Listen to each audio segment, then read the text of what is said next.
लोक जनशक्ति पार्टी के राष्ट्रीय अध्यक्ष चिराग पासवान एक बार फिर से अपनी चुप्पी साधते हुए देखे। जी हां, उन्होंने कहा कि गठबंधन को लेकर अभी हम अपनी राय सामने नहीं रखेंगे। आने वाले दिनों में यानी चुनावी माहौल में हम देखेंगे कि गठबंधन हमें किसके साथ और क्यों करना है। अभी हम गठबंधन को लेकर अपनी नीति नहीं रखना चाहते हैं और ये मेरा स्पष्ट बात है। आगे भी मैंने यही कहा है और आने वाले दिनों में भी मैं यही कहता रहूँगा कि गठबंधन आने वाले नतीजों और आने वाले चुनाव के समय हम देखेंगे कि कौन कैसे और क्यों मुझे मेरे विचार से सही लगेगा तो मैं ये गठबंधन करूंगा। जी हां, आपको बता दें कि जब मीडिया से मुखातिब हुए चिराग पासवान और जब सवाल रखा गया कि आखिरकार आप किसके गठबंधन में जाएंगे, क्योंकि अब देखा जा रहा है कि बीजेपी के साथ भी संबंध अच्छे नजर आ रहे हैं तो वहीं महागठबंधन के साथ भी चिराग पासवान के संबंध काफ़ी बेहतर नजर आ रहे हैं। इसी बाबत को लेकर चिराग पासवान बोले कि मैं अभी स्पष्ट नहीं करूंगा। सुनिए चिराग पासवान एयरपोर्ट पहुंचकर क्या कुछ कहे। बस अब यहाँ से आगे मत बढ़िएगा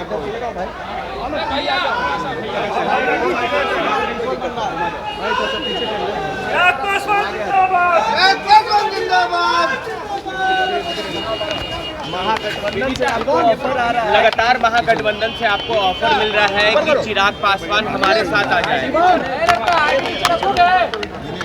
भाई इस बात में शुरू से हमारा स्टैंड क्लियर रहा है कि गठबंधन चुनाव के वक्त ही तय किया जाएगा।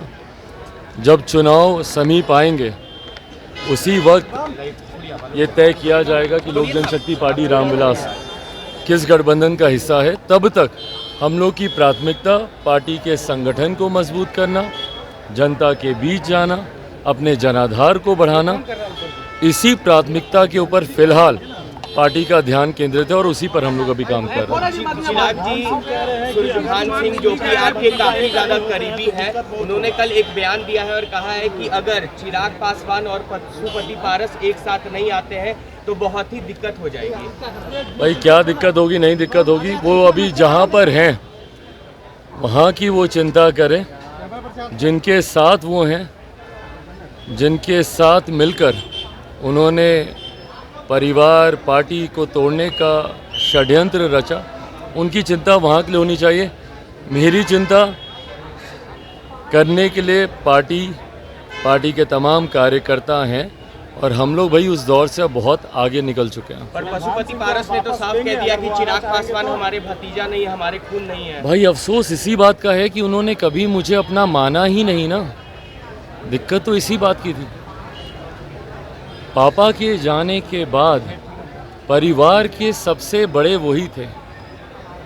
ईमानदारी से मुझे बताइए, अगर उन्होंने मुझे अपना माना होता, अगर उन्होंने मुझे अपना बेटा माना होता, भतीजा माना होता, तो क्या पापा के जाने के बाद वो मेरे साथ ऐसा करते?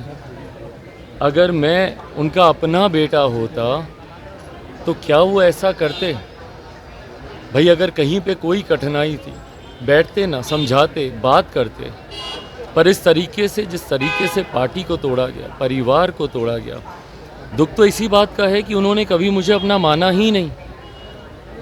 आज पापा के जाने के बाद जिन परिस्थितियों में उन्होंने मुझे धकेल दिया, अगर वो मुझे अपना मानते तो संभवतः शायद वो कभी ऐसा करते नहीं। बट बहरहाल अब इन सब चीज़ों से बहुत आगे मैं निकल चुका हूँ, मेरी पार्टी निकल चुकी है।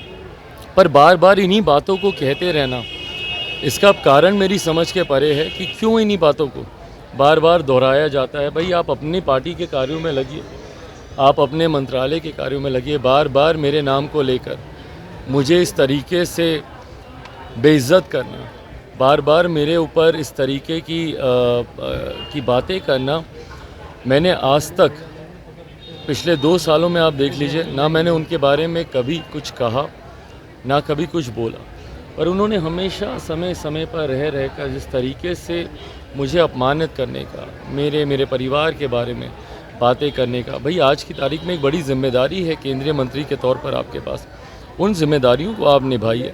एक सांसद के तौर पर आपके पास एक बड़ी जिम्मेदारी है, एक पार्टी के अध्यक्ष के तौर पर आपके पास एक बड़ी जिम्मेदारी है। पर बार बार मेरे बारे में बातें करना, मेरे परिवार के बारे में बोलना और ये कहना कि भाई हम खून नहीं है, कैसे खून नहीं है भाई?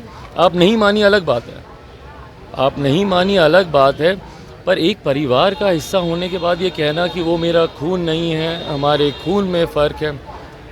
भाई आप मेरे पिता के भाई हैं ना, उसको तो कोई नहीं झुटला सकता। आप मुझे अपना भतीजा माने नहीं माने, पर आप मेरे पिता आदरणीय रामविलास पासवान जी के भाई हैं, और इस तरीके से कहना कि वो मेरा खून नहीं है, मैं उसे अपना भतीजा नहीं मानता, गलत है। पर ठीक है, उनकी नीतीश सोच कुमार है। एक बार फिर से दिल्ली गए हैं और विपक्ष के तमाम बड़े नेताओं से मुलाकात भी करेंगे। करें, अच्छी बात है, अच्छी बात है। ये प्रयास वो कई बार पहले कर चुके हैं। देखिए इस बात को स्पष्ट मैं पहले भी कर चुका हूँ मुख्यमंत्री नीतीश कुमार जी से, विपक्ष एकजुट हो जाए यह असंभव है। वैसे भी विपक्षी एकता अपने में एक बहुत बड़ा भ्रम है भाई। आज की तारीख में किसी विषय पर पूरा विपक्ष एकजुट हो जाए यह हुआ नहीं है। 2014 में भी इन लोगों ने करने का प्रयास किया, 19 में भी करने का प्रयास किया, पुनः ये 24 में भी करने का ये प्रयास कर रहे हैं, ये होगा नहीं। और ऐसे में मुख्यमंत्री नीतीश कुमार जी से तो ये असंभव है भैया। हम बार बार कह चुके हैं कि कई ऐसे वरिष्ठ बड़े नेता हैं विपक्ष में, जिनकी पार्टी बड़ी है, जिनका दल बड़ा है, ऐसे में कोई 40 विधायक वाले को अपना नेता माने, ये होगा नहीं। और दूसरा, किस मॉडल के साथ वो जा रहे हैं। बिहार में आज की तारीख में जो परिस्थिति है, जलते हुए बिहार को छोड़कर अपने प्रधानमंत्री बनने के ख्वाब को वो पूरा करने गए। उनके पास इतनी फुर्सत नहीं है कि बगल में भाई शास्त्री नगर है वहाँ पे चले जाएं। वहाँ पे लोग किस बदहाली में जी रहे हैं उनको देखने की फुर्सत मुख्यमंत्री नीतीश कुमार जी के पास नहीं है। पर अपने प्रधानमंत्री बनने के सपने को पूरा करने के लिए यहाँ पर लोगों को जलता हुआ छोड़कर वो दिल्ली भागे गए। तो ये प्राथमिकता इनकी दर्शाती है। ये दर्शाता है कि मुख्यमंत्री नीतीश कुमार जी के सामने उनकी व्यक्तिगत महत्वाकांक्षाओं के अलावा बिहार या बिहारियों की उम्मीद पर खड़ा उतरना कोई मायने नहीं रखता।